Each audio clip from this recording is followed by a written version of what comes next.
Boom, and we're back live. We're semi-live. I guess video is somewhat live.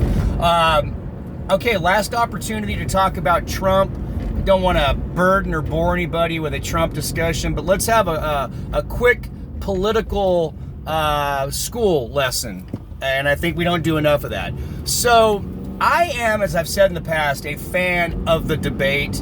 I'm a fan of protest. I mean, America, the ultimate protest, right? In 1776, when we fought the Brits in a soccer match first, and then it spilled over into a Revolutionary War. It was a contentious match. No, there was no football back then. But the point being is everything kind of emanates from protest. So when things go on earlier in the year, and Black Lives Matter and Antifa, whatever you think of those particular groups, whether you're pro, con, it really doesn't matter. The right to protest is fundamental in our Constitution. It's fundamental in our nature and who we are. So no problem with protesting. When you start burning cars and rooting, you can't root at a target. Who roots? Who do you root for? Looting targets. That's where you start crossing the proverbial line. But let's understand clearly that a riot emanates from a protest. You can't have one really without the other. So I get it. You're going to get some violence. Some proverbial S is going to go down. But let's translate that over or transfer that over to the recent protests in Washington. Isn't the Capitol, in fact, the people's house, right? Just like Target's the people's place to shop, the Capitol's the people's place to place power. So what makes the Capitol immune from riot? How come the Capitol's immune? In fact, if I'm a rioter, I go to the source, right? I'm not a rioter. Let's get straight. I'm a protester, right? Quiet Riot. Great band from the 80s. Come on, feel the noise.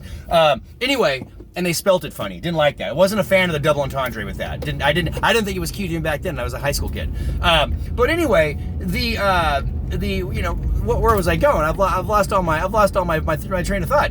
No, if you're gonna protest, why are people pissed that the Capitol got protested? Hey, America, do a better job of defending the Capitol. I mean, don't let people inside the Capitol protest. That's kind of, I wouldn't accept that.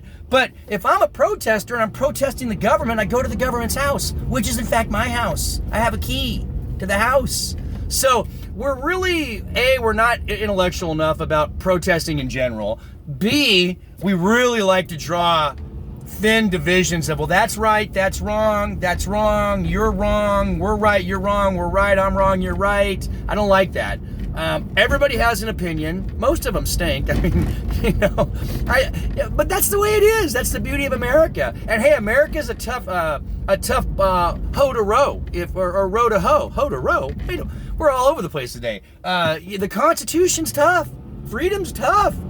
Freedom's just another way for saying nothing left to lose, right? And I think when Janis Joplin was writing the Declaration of Independence with the Founding Fathers, she knew, right? She knew.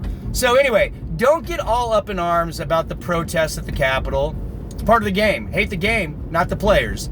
And the players are idiots. I mean, in that level, those players are idiots. Not all of them. Some people probably went just to protest. But on every side, there are just extremist goofballs.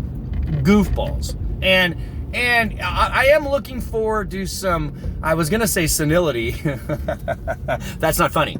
Civility and just some calm once Biden takes office. Not a fan, but let's give the guy a shot. He's the new manager of the team. And let's see if we can't go out and win ourselves a pennant.